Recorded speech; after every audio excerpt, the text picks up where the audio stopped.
김영삼 대통령 시절에 청와대에서 손님을 접대할 때 고화질을 불문하고 누구나 점심에 칼국수를 접대한 적이 있습니다. 당시 고위층 인사들 가운데 서로 만나면 인사가 청와대 초대받아서 칼국수를 먹었느냐, 그것이 그 당시 유행하던 그런 인사였습니다. 당시로는 아주 신선한 시도로 국민들에게 받아들여졌습니다. 하지만 대통령이 손님을 맞을 때 그 격에 맞는 접대를 하도록 아마도 모든 이 규정이 정해져 있을 것입니다. 외국의 국빈을 맞을 때도 그 격에 따라서 차를 접대할 것인지 아니면 만찬을 베풀 것인가, 아마 그에 걸맞는 모든 규정들이 있을 것입니다.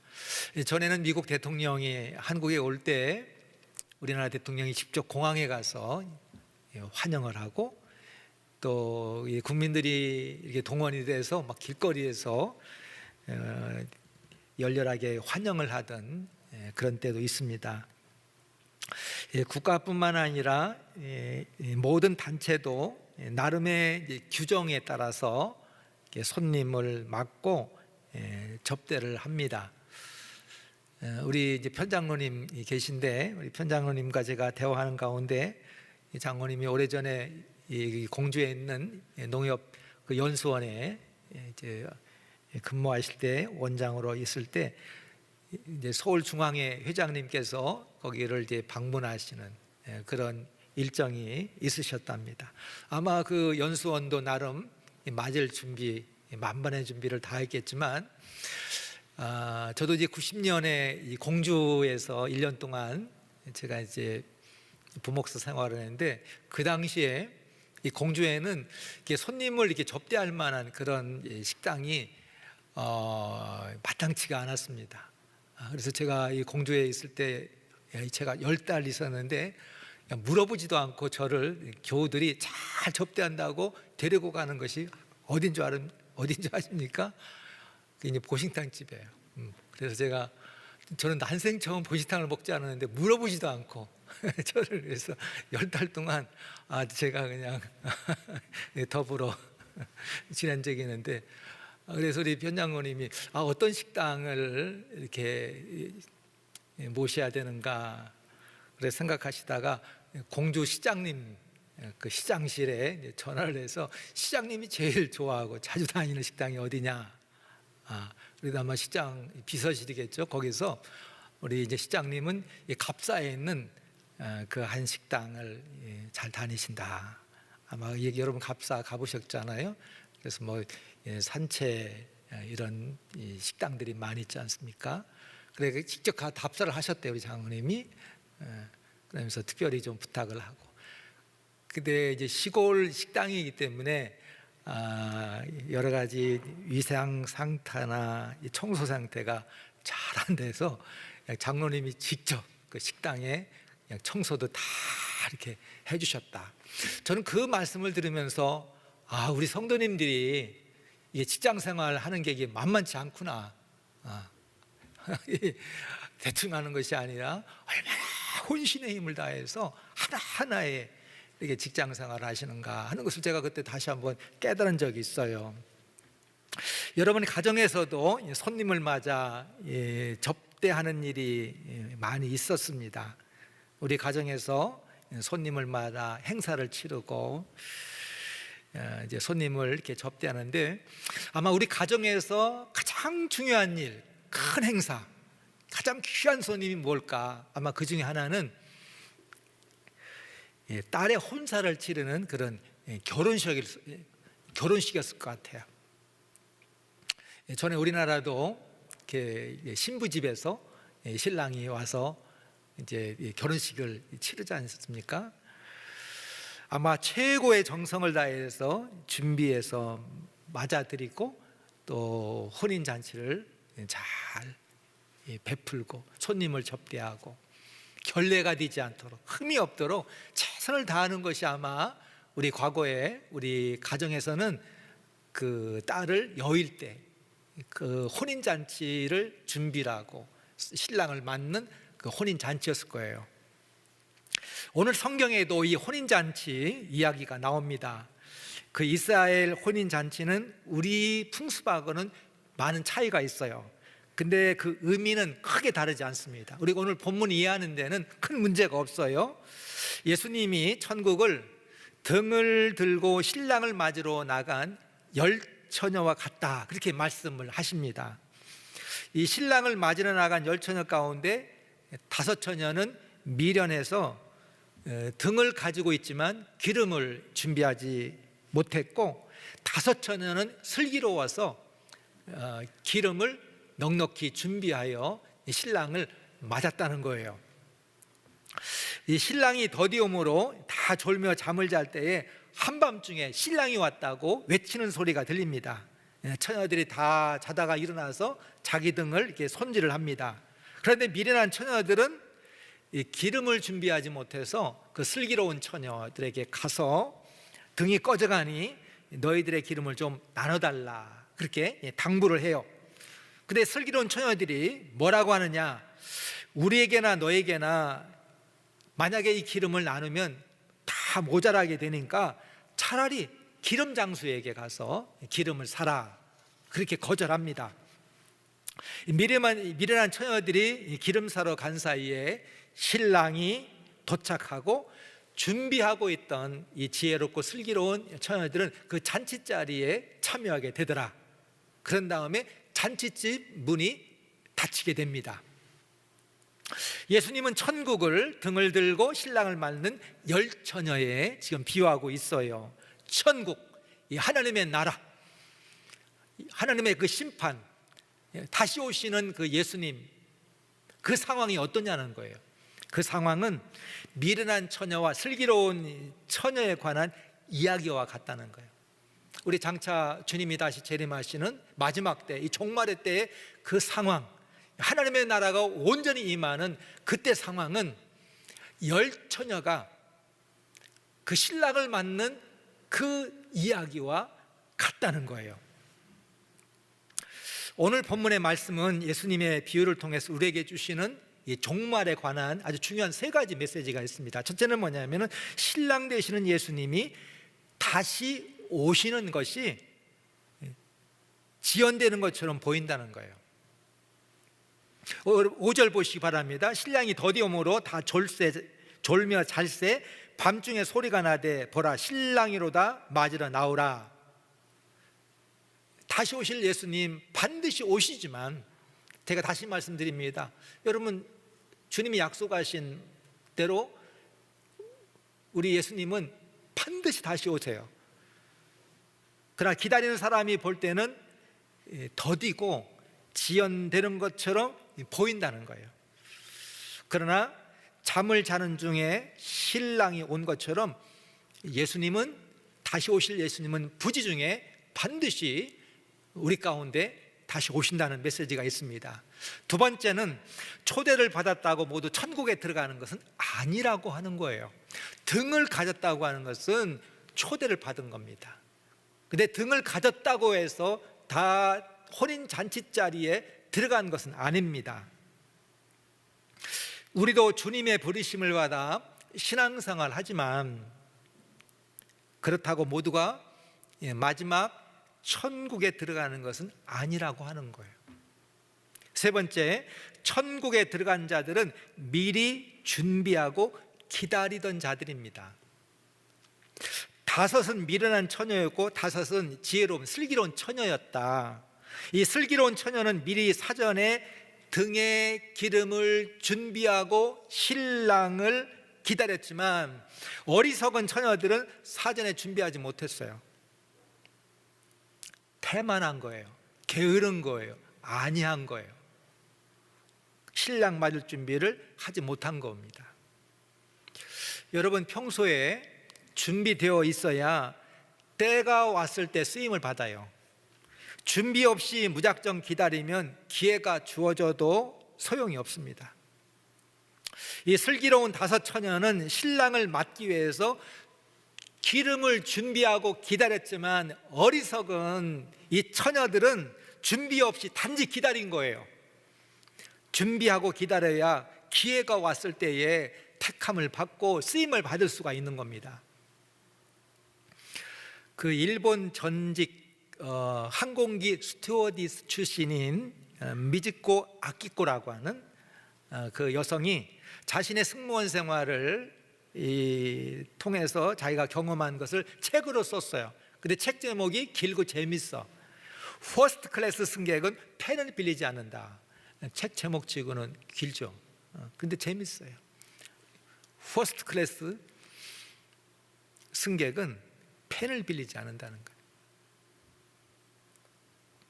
그 리더들의 한 가지 공통점이 있다면 자신의 어떤 아이디어나 스케줄이나 자기 어떤 생각을 기록하기 위해서 항시 펜을 가지고 다니는, 메모할 준비를 늘 하고 있다는 거예요. 그래서 승무원을 불러가지고 여기 펜 좀 하나 달라고, 그런 법이 없더라는 거예요. 사회에서 성공한 사람들 막 배경이 좋고 운이 좋아서 성공한 것처럼 보이지만 그렇지 않아요. 평소에 준비된 사람이 때가 되면 쓰임을 받는 거예요. 역대상 12장에 다윗이 왕이 될 수 있도록 돈 용사들의 그 명단이 아주 길게 나옵니다. 다윗이 이제 왕이 되도록, 사울이 왕이 되는가, 다윗이 왕이 되는가, 그거에 많은 그 국가의 용사 신하들이 양분됐던 것 같아요. 근데 역대상 12장에 보면은 다윗을 왕으로 이렇게 세웠던 이 용사들의 그 명단들이 아주 길게 지파별로 나오는데 22절에 이런 말씀이 있습니다. 사람들이 날마다 다윗에게로 돌아와서 돕고자 하며 큰 군대를 이어 하나님의 군대와 같았다. 돕는 자들이 몰려오는데 그 군대가 얼마나 많았으면 하나님의 군대와 같았다. 여러분, 다윗이 왕으로 세움을 받은 것, 사무엘 선지자가 와서 기름을 부어서 왕으로 이렇게 기름을 붓잖아요. 기름을 부어서 하나님의 부르심을 받는 거예요. 근데 후에 왕이 되기까지는 다윗을 보면 많은 연단과 훈련을 통해서 준비되어 있기 때문에 때가 됐을 때 다윗이 하나님 앞에 쓰임 받더라고 하는 것입니다. 근데 우리 인생의 준비 가운데 가장 중요한 준비가 있어요. 우리가 준비할 일이 한두 가지입니까? 학생은 학생으로 준비할 일이 있고, 직장인은 직장인으로서 준비할 일들이 많이 있어요. 많은 이 준비해야 될 일 가운데 가장 중요한 거, 이거 하지 않으면 안 되는 거, 가장 중요한 준비가 뭐냐? 그건 다른 것이 아니라 오늘 본문에 보니까 주님 맞을 준비를 해야 된다는 거예요. 근데 우리는 이 준비를 하지 않는다는 거예요. 이게 문제가 있어요. 가장 중요한 준비, 하지 않으면 안 되는 준비, 반드시 해야 될 준비인데 우리 이 준비는 안 한다는 거예요. 다른 준비는 열심히 하면서도 이 준비를 하지 않는다는 거예요. 데이빗 깁슨 교수가 쓴 인생 전도서를 읽다라고 하는 이 책에 봤더니 이런 대목이 있습니다. 죽을 준비가 되어 있을 때에만 살 준비가 된 것이다. 우리는 늘 살 준비만 하잖아요. 근데 제대로 살려면 이 죽을 준비가 돼요. 이 전도서의 메시지가 그거잖아요. 전도사가 우리에게 준 메시지가 뭐 다른 거 아니에요. 여러분, 사람이 자신의 생각만 하면 앞만 내다봐요. 앞만. 근데 문제는 뭐냐면 우리가 내 인생의 한 치 앞을 알지 못하면서도 앞만 내다보는 거죠. 그래, 내가 장차 있을 곳이 어딜까? 내가 하고 싶은 그 일들, 내가 꿈꾸는 일들, 그것만 늘 내다보고 살아가잖아요. 근데 늘 염려와 걱정, 두려움. 근데 이 전도서는 우리에게 뒤를 바라보며 살라고 그런 메시지를 주는 거예요. 헛되고 헛되는 모든 것이 헛되도다. 전도서는요, 마지막을 염두에 두고, 마지막 끝을 염두에 두고 그 끝에서 뒤를 돌아보라고 하는 거예요. 그 마지막에서 끝에서 뒤를 돌아보면서 목표도 세우고 우선순위도 세우고 인생의 계획도 세울 수 있어야 된다는 거예요. 여호와를 경외하는 것이 지혜의 근본이요 거룩한 자를 아는 것이 명철이라 그랬습니다. 여호와를 경외하고 창조주 하나님을 기억할 때 우리는 지혜로워지는 거예요. 이런 자세는 하나님께 무릎을 꿇고 사는 법을 가르쳐주기 때문에 지혜일 수밖에 없습니다. 여러분, 지혜가 뭡니까? 지혜가 뭐예요? 오늘 본문이 우리에게 말씀하신 지혜가 뭐예요? 슬기로운 이 처녀의 이 지혜가 뭡니까? 전도사회가 우리에게 주시는 이 메시지 가운데 지혜가 뭡니까? 다른 게 지혜가 아니에요. 마지막을 준비하는 것이 이게 지혜라는 거예요. 이 마지막이 준비하지 않았다면 우리의 인생은 실패한 거라는 거예요. 하나님은 모든 행위와 모든 은밀한 일을 선악간에 심판하십니다. 우리는 심판의 하나님을 만날 준비, 다시 오시는 주님을 만날 준비를 하는 것이 이게 슬기로운 처녀요, 이것이야말로 진정한 지혜다. 여러분, 우리가 중요한 시험이나 어떤 중요한 일을 앞에 놓고 있으면 막 악몽을 꾸잖아요. 근데 그 꿈이 어떤 꿈입니까? 되게 시험에서 망치는 꿈, 되게 일을 안 되는 꿈, 이게 되게 그런 꿈을 꾸지 않아요. 그래, 이 꿈에서 깨어나면 현실이 아닌 꿈이라서 안도했음을 내시잖아. 이게 꿈이었구나. 그래도 이게 안도했음을 내시면서 그래도 진정이 되는 거는 왜 그렇습니까? 이게 현실이 아니라 꿈이었고, 어떻든 간에 앞으로 이 시험을 준비할 기간이 얼마가 남았을 것이고 일을 진행할 얼마간의 그런 시간적 여유가 있기 때문에 여유와 기회가 남아있기 때문에 그래도 안도를 하는 거예요. 그러나 우리는 세상에서 가장 중요한 일을 대비하지 못했음을 깨닫게 되는 날이 다가오고 있다는 거예요. 다시 한번 말씀을 드리고 싶어요. 우리 세상에서 가장 중요한 일인데 그를 대비하지 못하고 있다는 것을 비로소 알게 되고 깨닫게 되는 날이 우리에게 닥친다는 거예요. 근데 이건 꿈이 아니고 이건 정말 현실이라는 것입니다. 하나님의 심판, 나의 마지막이 우리에게 다가오고 있어요. 내 준비 상태를 우리가 살펴봐야 됩니다. 우리 눈 감고 싶고 우리는 잊고 싶고 부인하고 싶은데 그 준비를 지금 말씀하시잖아요. 오늘 본문 10절 보시기 바랍니다. 미련한 처녀들이 기름을 사러 간 사이에 신랑이 도착했어요. 준비하고 있던 처녀들은 신랑과 함께 혼인잔치에 들어갔고 문이 굳게 닫혔습니다. 그 뒤에 미련한 처녀들이 기름을 사고 와서 뭐라고 합니까? 주여 주여 우리에게 문을 열어주소서. 그 안에서 대답이 들려요. 뭐라고 합니까? 이르되 진실로 너에게 이르노니 내가 너희를 알지 못하노라. 늦게 기름을 준비하고 왔는데 문은 닫혔는데 문을 열어달라고 하니까 어떤 음성이 들리냐면은 나는 너희를 알지 못하노라. 그런데 이 말씀은 마태복음 7장에서 이미 예수님께서 하신 말씀과 똑같은 말씀입니다. 이 마태복음 7장에 보면은 예수님이 그런 말씀을 하십니다. 나무는 열매를 봐서 그 나무가 어떤 나무인지 알 수 있다. 그런 말씀을 하시면서 나더러 주여 주여 하는 자마다 천국에 들어갈 것이 아니라 하늘에 계신 아버지 뜻대로 행하는 자라야 한다. 예수님이 그렇게 말씀하십니다.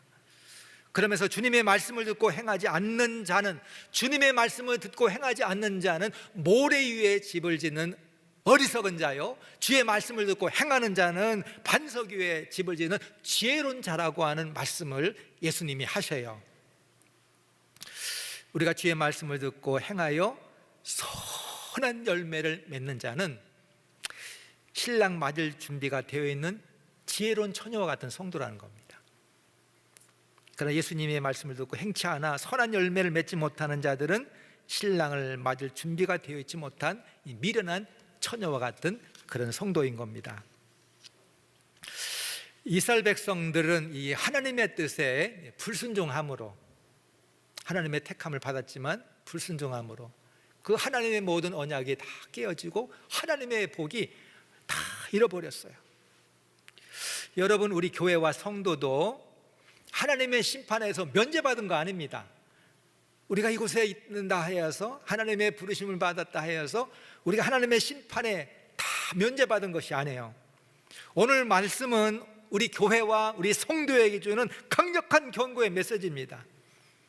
하나님의 심판의 날을 맞게 될 것이다.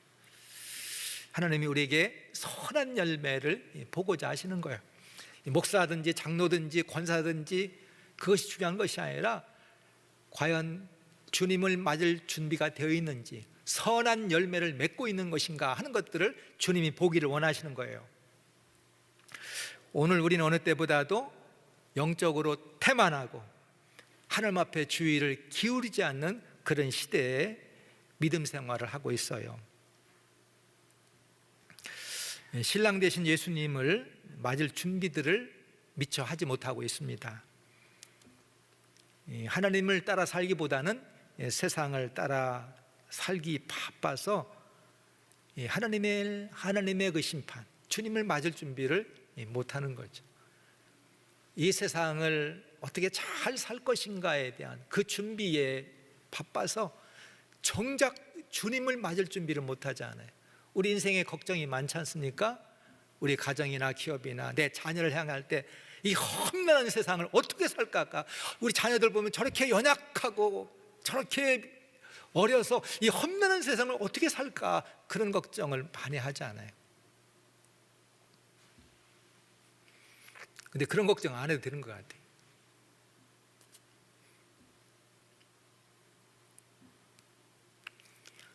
저희 딸이 항상 보면 24시간 스마일, 항상 노래 부르고 항상 웃고, 쟤는 이렇게 속이 없어. 왜 지 엄마를 닮아가지고 저렇게 저래가지고 해가지고 어떻게 세상을 사나, 나 막 걱정이 되는 거예요.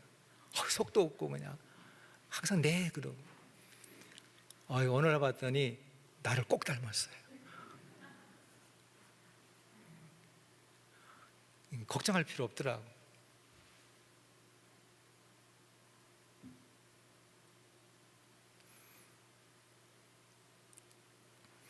하나님을 따라 살지 않고 세상 따라 살아가는 이 방법, 그게 바빠서 우리가 우리 주님 맞을 준비, 가장 중요한 것들을 우리가 하지 못하고 있죠.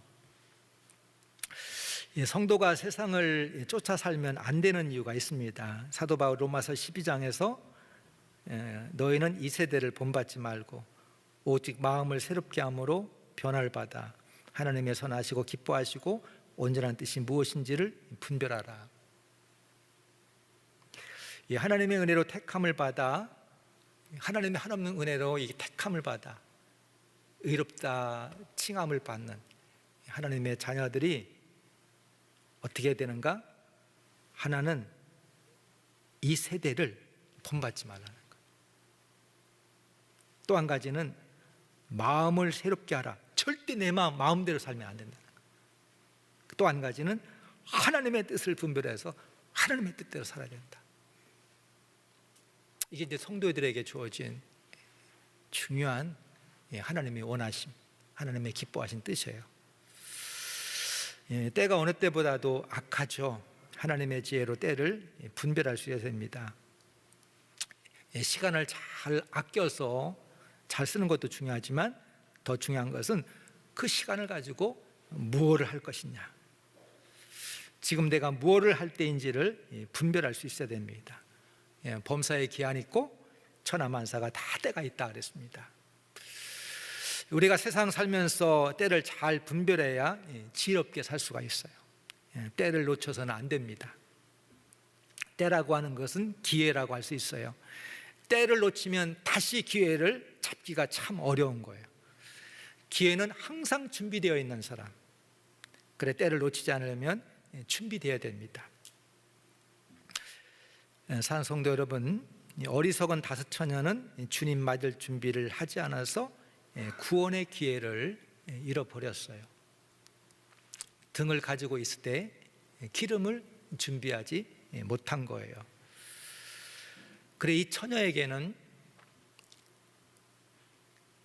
그 혼인 잔치가 슬픔의 날이었어요. 그러나 지혜로운 슬기로운 처녀는 신랑이 온 그 혼인 잔치가 기쁨의 날이었어요. 우리가 주님을 맞는 그 준비하여 주님을 맞을 때는 슬픔의 날이 아니라 기쁨의 날이라는 거예요. 제자는 주님 맞을 준비가 되어 있는 성도를 주님의 제자라고 합니다. 무엇으로 주님을 맞을 준비를 우리가 해야 되는가? 주님 오실 때까지 깨어서 나의 믿음을 지키고 나에게 주어진 사명을 감당함으로 우리 대학교 모든 믿음의 성도들이 선한 열매로 주님 앞에 준비된 자로 나아갈 수 있기를 간절히 축원합니다.